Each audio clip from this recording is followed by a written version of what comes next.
কুয়াশার প্রাচীর গড়ে প্রকৃতি যেন নীরবে শীত মাখছে। ভোরের আলো ম্লান করে কুয়াশার চাদরে ঢেকে আছে প্রান্তরে। সূর্যের দেখা মিললেও তা নিতান্তই তেজহীন। পাখিদের ক্ষীণ ডাকে ঘুম ভেঙে শুরু হোক নতুন সকাল। হিমেল স্নিগ্ধতা নিয়ে পুরোটো দিন ভালো কাটুক এই প্রত্যাশায় শুরু করছি আমাদের আজকের আয়োজন। দর্শক, শুভ সকাল। আমন্ত্রণ সকাল 24-এ। দর্শক, আজ মঙ্গলবার 21 মাঘ 1431 বঙ্গাব্দ এবং 4 ফেব্রুয়ারি 2025 খ্রিস্টাব্দ। আজ আপনাদের সাথে আছি আমি অতসী সেন। দর্শক, সকাল সকাল আমরা দেখে নেব গেল 24 ঘন্টার আবহাওয়ার তথ্য এবং আজকে আবহাওয়ার পূর্বাভাস। ঢাকায় সর্বোচ্চ তাপমাত্রা ছিল 28.9 ডিগ্রি সেলসিয়াস এবং সর্বনিম্ন তাপমাত্রা ছিল 18.5 ডিগ্রি সেলসিয়াস। রাজশাহীতে সর্বোচ্চ তাপমাত্রা ছিল 28.7 ডিগ্রি সেলসিয়াস এবং সর্বনিম্ন ছিল 13.1 ডিগ্রি সেলসিয়াস। রংপুরে সর্বোচ্চ তাপমাত্রা ছিল 25 ডিগ্রি সেলসিয়াস এবং সর্বনিম্ন তাপমাত্রা ছিল 14.5 ডিগ্রি সেলসিয়াস। ময়মনসিংহে সর্বোচ্চ তাপমাত্রা ছিল 27.1 ডিগ্রি সেলসিয়াস এবং সর্বনিম্ন তাপমাত্রা ছিল 16.5 ডিগ্রি সেলসিয়াস। সিলেটের সর্বোচ্চ তাপমাত্রা ছিল 26.5 ডিগ্রি সেলসিয়াস এবং সর্বনিম্ন তাপমাত্রা ছিল 14.6 ডিগ্রি সেলসিয়াস। চট্টগ্রামের সর্বোচ্চ তাপমাত্রা ছিল 29.7 ডিগ্রি সেলসিয়াস এবং সর্বনিম্ন তাপমাত্রা ছিল 19 ডিগ্রি সেলসিয়াস। খুলনায় সর্বোচ্চ তাপমাত্রা ছিল 29.8 ডিগ্রি সেলসিয়াস এবং সর্বনিম্ন তাপমাত্রা ছিল 20 ডিগ্রি সেলসিয়াস। বরিশালে সর্বোচ্চ তাপমাত্রা ছিল 29.1 ডিগ্রি সেলসিয়াস এবং সর্বনিম্ন তাপমাত্রা ছিল 19 ডিগ্রি সেলসিয়াস। দেশের সর্বনিম্ন তাপমাত্রা রেকর্ড করা হয় তেঁতুলিয়ায় 12.4 ডিগ্রি সেলসিয়াস এবং দেশের সর্বোচ্চ তাপমাত্রা রেকর্ড করা হয় কক্সবাজারে 30.2 ডিগ্রি সেলসিয়াস। আজ সারা দেশের রাতের তাপমাত্রা প্রায় অপরিবর্তিত এবং দিনের তাপমাত্রা সামান্য হ্রাস পেতে পারে। শেষ রাত থেকে সকাল পর্যন্ত সারা দেশের কোথাও কোথাও হালকা থেকে মাঝারি ধরনের কুয়াশা পড়তে পারে। আমরা আজকের আবহাওয়ার তথ্য জানছিলাম এবং যেমনটা আমরা জানতে পারলাম যে আজ কিন্তু সারাদিনে তাপমাত্রা হ্রাস পাবার সম্ভাবনা রয়েছে। দর্শক, ঢাকাতে কিন্তু শীত আমরা দেখতে পাচ্ছি যে ক্রমান্বয়ে হ্রাস পাচ্ছে। কুয়াশার তীব্রতাও কমে যাচ্ছে। তবে ঢাকাতে শীত কমলেও উত্তরের জেলাগুলোতে কিন্তু শীতের তীব্রতা এখনো চলমান। আমরা শীতের খবর জানবো। শীতের খবর জানতে আমরা চলে যাব দিনাজপুরে। সেখানে রয়েছেন আমাদের সহকর্মী বিপুল সরকার সানি। আমরা যুক্ত হব। সানি, শুভ সকাল আপনাকে। আমি দেখতে পাচ্ছি যে আপনি আসলে কুয়াশার চাদরে ঢেকে থাকা একটি জায়গায় রয়েছেন। আ দিনাজপুর আসলে শীতের তীব্রতা কেমন দেখছেন? আমাদের জানাবেন। জি, অতসী শুভ সকাল। আজকে যে কুয়াশা পড়েছে, কিন্তু গত কয়েকদিন ধরেই এই ধরনের কুয়াশা চলছে এবং বিশেষ করে 5 থেকে 6 দিন ধরে একেবারে কুয়াশা চাদরে ঢাকা পড়ছে চারপাশ এবং বৃষ্টির সীমা কিন্তু খুবই কাছাকাছি, একেবারে খুব দূরে দেখা যাচ্ছে না এমন একটা অবস্থা। যদিও আবহাওয়া অধিদপ্তর আমাদেরকে সকালে যেটি জানিয়েছে, আজকে দিনাজপুরের সর্বনিম্ন তাপমাত্রা রেকর্ড করা হচ্ছে 14.5 ডিগ্রি সেলসিয়াস, যেটি গতকালকে ছিল 13.5 ডিগ্রি সেলসিয়াস, তার আগের দিনে ছিল 12.5 ডিগ্রি সেলসিয়াস, 1 ফেব্রুয়ারিতেও ছিল 12.5 ডিগ্রি সেলসিয়াস এবং 31 জানুয়ারি ছিল 10.2 ডিগ্রি সেলসিয়াস। অর্থাৎ এই 4 দিনের ব্যবধানে তাপমাত্রা কিন্তু প্রায় 4 ডিগ্রি সেলসিয়াস কমে গেছে এবং প্রতিদিনই কিন্তু 1 ডিগ্রি সেলসিয়াস করে তাপমাত্রা আহ, দুঃখিত, তাপমাত্রা কিন্তু বাড়ছে। 4 দিনে 4 ডিগ্রি সেলসিয়াস তাপমাত্রা বেড়েছে এবং প্রতিদিনই কিন্তু 1 ডিগ্রি সেলসিয়াস করে তাপমাত্রা কিন্তু বাড়ছে। ফলে যে শীতের যে জুবুথুবু অবস্থা, সেটি হয়তো কাটিয়ে উঠেছে এবং কৃষকরা যেটা বলছেন যে এই শীতের জুবুথুবু অবস্থা কাটিয়ে উঠলো, কিন্তু কুয়াশার চাদরে ঢাকা পড়ছে।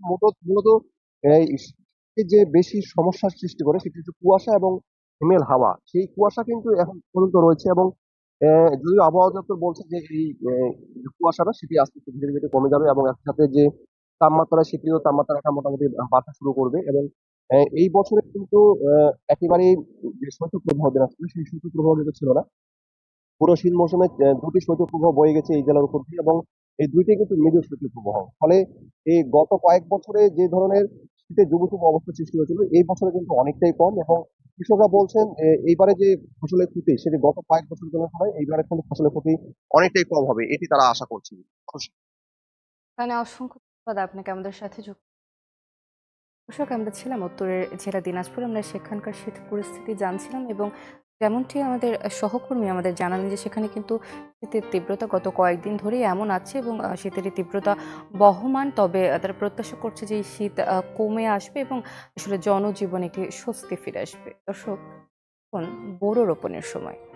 শীতের এই সকালে বেড়েছে কৃষকের ব্যস্ততা। এই কুয়াশার সকালেই চলে যাব কুড়িগ্রামে। কৃষকের কর্মব্যস্ততা তুলে ধরতে সরাসরি যোগ দিচ্ছেন সেখান থেকে আমাদের সহকর্মী গোলাম মোল্লা সিরাজ। আমরা যুক্ত হব। সিরাজ, শুভ সকাল আপনাকে। আপনি কি ধান খেতে রয়েছেন, যে আসলে যেখানে আসলে ধান রোপণ করা হচ্ছে, এই শীতের সকালেও আমরা জানি যে কৃষকদের কাজ করতে হয়। আসলে এই শীতের সকালে তাদের যে কর্মব্যস্ততা, সেটি আসলে আমরা জানতে চাই, আমাদের জানা।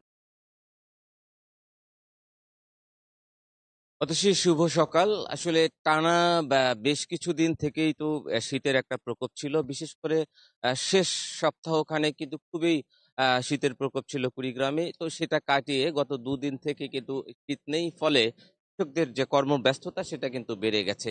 অ্যা এখন বোরো রোপণের মৌসুম চলছে। কৃষকরা আসলে ঠান্ডা থেকে বের হয়ে যখনই একটু গরমের নাগাল পেয়েছে তখন তারা মাঠে একদম ব্যস্ত হয়ে পড়েছে। আমি যদি আপনাকে দেখাই, আমি আছি এটি মালভাঙ্গা এলাকা বলে নাগেশ্বরী। সকাল থেকেই আমরা আজকে মাঠে ছিলাম কাজে। তো যেটা দেখি সকাল থেকেই মাঠে নেমে বিশেষ করে বোরো রোপণে ব্যস্ত অ রয়েছেন কৃষকরা। এখানে বেশ কিছু কৃষক তারা কিন্তু চারা বীজতলা থেকে চারা তুলছেন। এই চারাগুলো কিন্তু রোপণ করা হবে।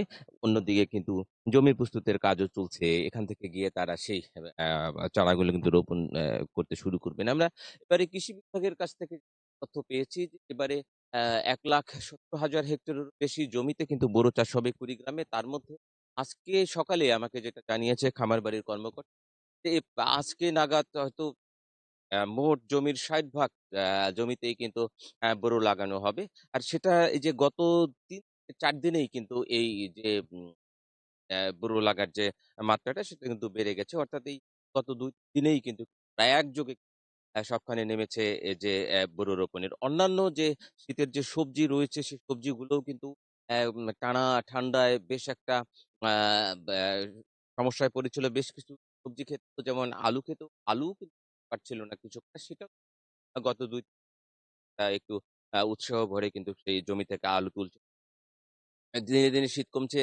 যদিও স্থানীয় আবহাওয়া অফিস বলছে যে সামনে একটি বৃষ্টির সম্ভাবনা হয়ে যায়, তাহলে একেবারেই শীত এই অঞ্চল থেকে একেবারে কমে যেতে পারে। তখন সামনে যে ফাল্গুন মাস, এই ফাল্গুন মাসের যে গরমের যে আসবে। তো আমরা যেটা দেখছি যে আরো যতই সময় যাচ্ছে কৃষকরা কিন্তু ততই কাজে নামছে। এখন কিন্তু ভোরবেলা থেকেই মাঠে গেলে কৃষকদের দেখা পাওয়া যাচ্ছে শীত না থাকার কারণে। অতসী। সিরাজ, আপনাকে অসংখ্য ধন্যবাদ আমাদের সাথে যুক্ত হওয়ার জন্য। তো আমরা কৃষকদের কর্মব্যস্ততার একটি চিত্র দেখছিলাম, এবং জীবিকা নির্বাহের কারণে শীতের মধ্যে, তীব্র শীতের মধ্যেও আমরা দেখতে পেলাম যে কৃষকরা বোরো রোপণে ব্যস্ত, এবং গত ৩-৪ দিন ধরেই কিন্তু তারা এই কাজে ব্যস্ত রয়েছেন। আসলে জীবিকা নির্বাহের জন্য যে আমাদের কৃষকরা এতটা পরিশ্রম করছেন এবং তাদের যে কর্মব্যস্ততার চিত্র, সেটাই কিন্তু আমাদের সহকর্মী আমাদের সামনে তুলে ধরলেন। দর্শক, সকাল 24 আমরা প্রতিদিনই দৈনিক পত্রিকাগুলোর প্রধান শিরোনাম পড়ে থাকি। আমরা মনে করি যদি আমরা প্রতিদিনই একটু সময় বের করে পত্রিকাতে চোখ বুলিয়ে নিতে পারি, তবে খুব সহজে আমরা দিনের সকল তথ্যগুলো সম্পর্কে অবগত থাকতে পারি। আমার হাতে প্রথমেই রয়েছে দৈনিক সমকাল পত্রিকাটি। আমরা দেখব দৈনিক সমকালে আজ কি কি প্রধান শিরোনাম রয়েছে। দৈনিক সমকালের প্রথমে যে সংবাদ শিরোনামটি করা হয়েছে, সরকারি গাড়ি ব্যবহারে উপদেষ্টাদেরও অনিয়ম। গাড়ি থাকার কথা একটি, কোনো কোনো উপদেষ্টার কবজায় 4টি। মৎস্য ও প্রাণী সম্পদ উপদেষ্টা ফরিদা আক্তার চড়েন নম্বরহীন গাড়িতে। এটি বৈষম্য বিরোধী ছাত্র আন্দোলনের মূল চেতনার সঙ্গে সাংঘর্ষিক, এমনটা মন্তব্য করছেন টিআইবি নির্বাহী পরিচালক ডক্টর ইফতেখারুজ্জামান। অতীতের মতো যদি এটি হয়ে থাকে তা কোনোভাবেই গ্রহণযোগ্য নয়, বলছেন সুজন সম্পাদক বদিউল আলম মজুমদার। বাণিজ্য উপদেষ্টা ব্যবহার করেন না সরকারি বাহন। এবং এর নিচে যদি আরেকটি সংবাদ শিরোনাম দেখতে পাই, সেটি হচ্ছে সচিবরাও গাড়ি বিলাসী, 7.5 কোটি টাকার ল্যান্ড ক্রুজারে চড়েন কেউ কেউ। এবং পত্রিকার ডান পাশে যদি আমরা আসি, যে বিষয়টি নিয়ে আসলে সংবাদ শিরোনাম করা হয়েছে, যে বিষয়টি নিয়ে আমরা গত কয়েকদিন ধরেই টানা সংবাদের শিরোনামে আসতে দেখেছি, আসলে যে বিষয়টি সেটি হচ্ছে আশ্বাস পেয়ে শিক্ষার্থীদের আন্দোলন প্রত্যাহার, সরকারি তিতুমির কলেজ 7 দিনের মধ্যে দাবি পূরণ না হলে ফের কর্মসূচি। অবরোধে রাজধানীতে দিনভর তীব্র ভোগান্তি। দর্শক, আমরা যদি পত্রিকার একটু নিচের দিকে যাই, তবে আমরা একটি সংবাদ শিরোনাম দেখতে পাই, যেটি আসলে অনেক গুরুত্ব সহকারে করা হয়েছে। বাংলাদেশ ব্যাংকের সব লকার ফ্রিজ। অপ্রদর্শিত অর্থ সম্পদের সন্দেহ। এবং পত্রিকার একদম বাম পাশে যদি আসি, সেখানে আরো একটি সংবাদ শিরোনাম রয়েছে, বিআরটি এর মাহবুবের হাতে জাদুর চেরাগ। দর্শক, এই ছিল দৈনিক সমকালের আজকের দিনের প্রধান প্রধান শিরোনাম। আমরা দেখব দৈনিক প্রথম আলোতে আজ কি কি প্রধান শিরোনাম রয়েছে। দৈনিক প্রথম আলোতে যে সংবাদ শিরোনামটি প্রথমে করা হয়েছে সেটি হচ্ছে হাসিনা রেহানাদের 4 বাগান বাড়ি। শেখ হাসিনা ও তার বোন শেখ রেহানার পরিবারের বাড়িগুলো 5 আগস্ট ভাঙচুর করা হয়, সেভাবেই পড়ে আছে। টিউলিপস টেরিটরি নামের এই বাগান বাড়ির মালিক শেখ রেহানার স্বামী শফিক আহমেদ সিদ্দিক। নথিপত্রে জমির পরিমাণ প্রায় 8 বিঘা। গত রোববার গাজীপুরের কানাইয়ার তোলা একটি ছবি আমরা এখানে দেখতে পেলাম। এবং আমরা যদি পত্রিকার একদম ডান পাশে যাই, যে বিষয়টি নিয়ে সংবাদ শিরোনাম করা হচ্ছে, যেটি নিয়ে আসলে আমরা আমাদের গত পত্রিকাতেও দেখতে পেলাম, তিতুমির কলেজের শিক্ষার্থীদের অবরোধে মানুষের ভোগান্তি।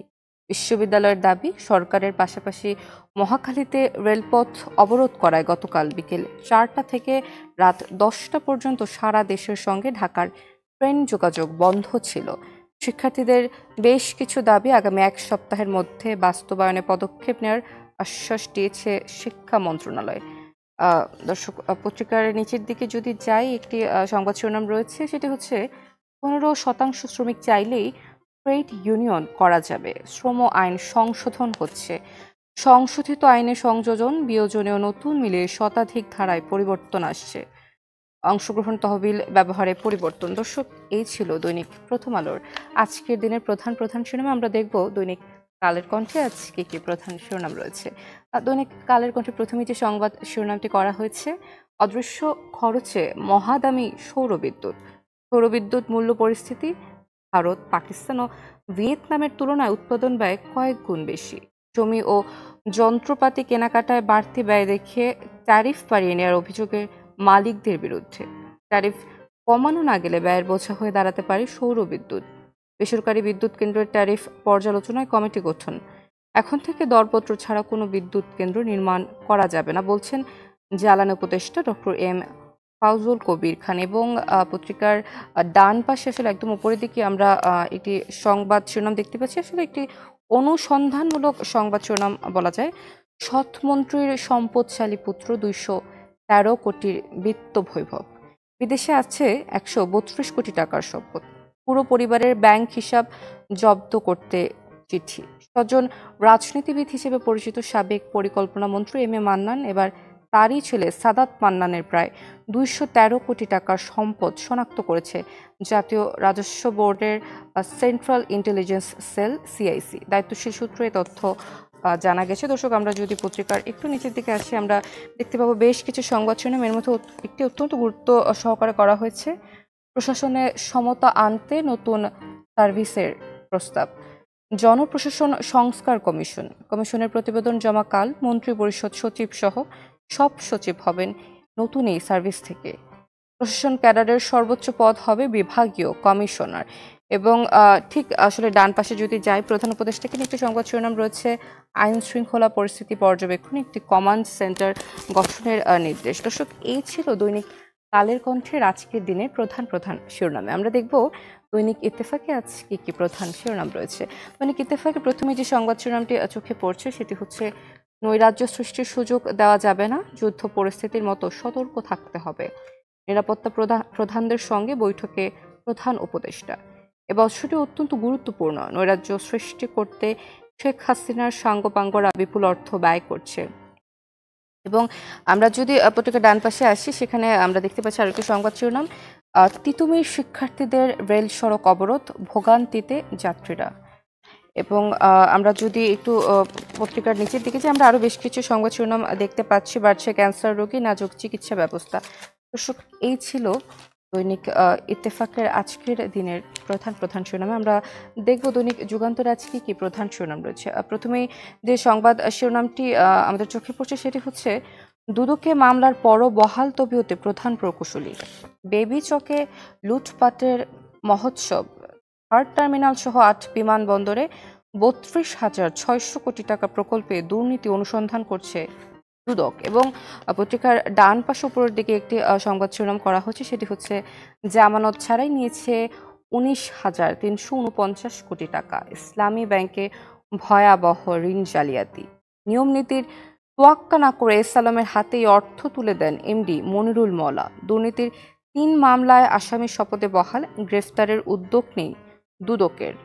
দুর্নীতি বন্ধ, স্বচ্ছতা ফেরাতে প্রাক টিম গঠন। এবং পত্রিকার নিচের দিকে যদি যাই তবে একটি সংবাদ শিরোনাম দেখতে পাচ্ছি, রপ্তানিতে বাংলাদেশের নতুন দুয়ার খোলার সম্ভাবনা। দর্শক, এই ছিল দৈনিক যুগান্তরের আজকের দিনের প্রধান প্রধান নামে।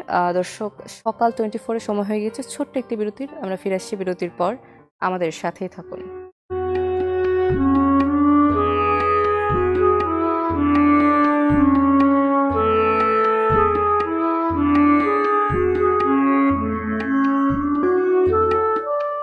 আবার আমন্ত্রণ, দেখছেন সকাল 24। আপনাদের সাথে আছি আমি অতসী সেন। দর্শক, সকাল সকাল আপনাদের নিয়ে যাব ইলিশের বাজারে ইলিশের সরবরাহ ও দাম জানাতে বরগুনা থেকে যোগ দিচ্ছেন আমাদের সহকর্মী আবু জাফের সালে। আমরা যুক্ত হব।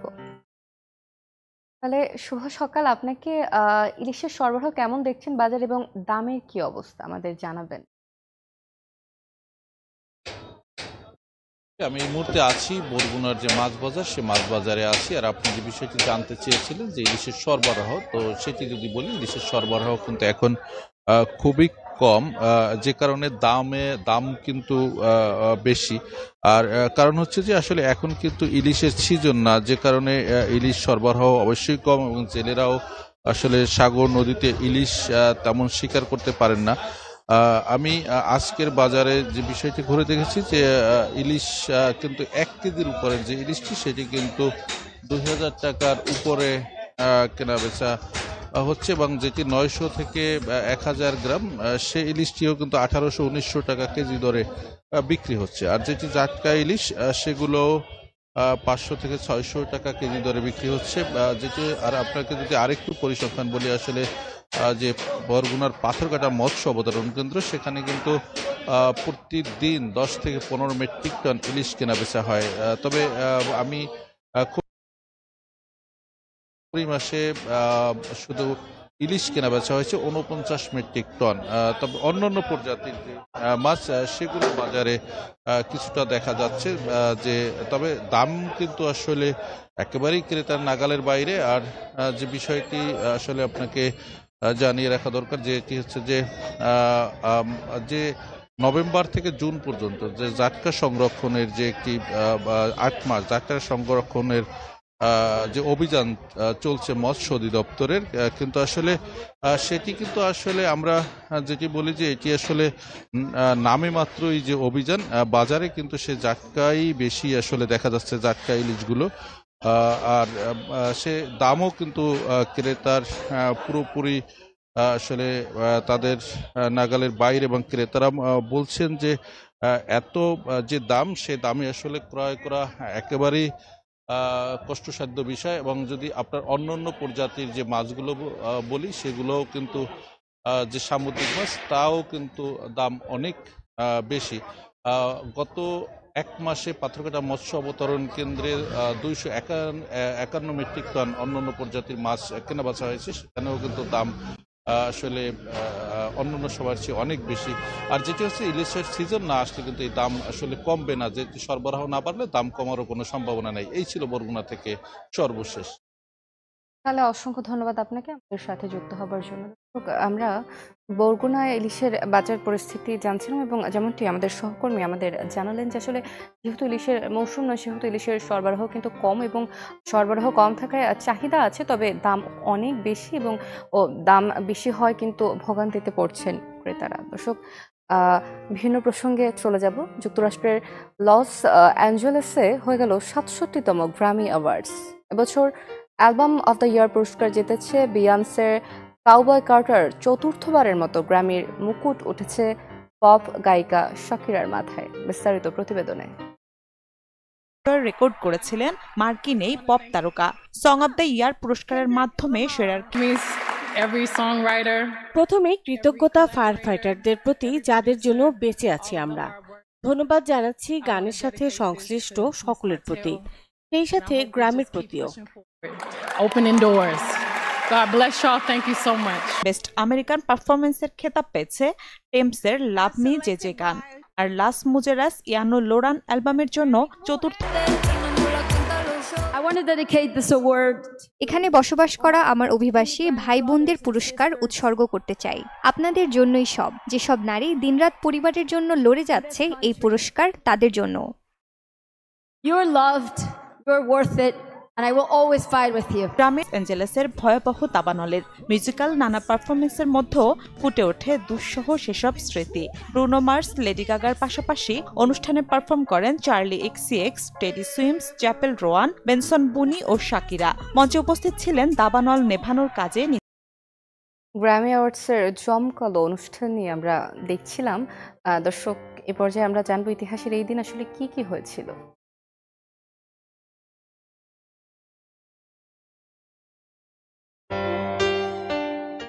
১৬২৮ সালের আজকের এই দিনে সম্রাট শাহজাহান আনুষ্ঠানিকভাবে আগ্রার সিংহাসনে বসেন।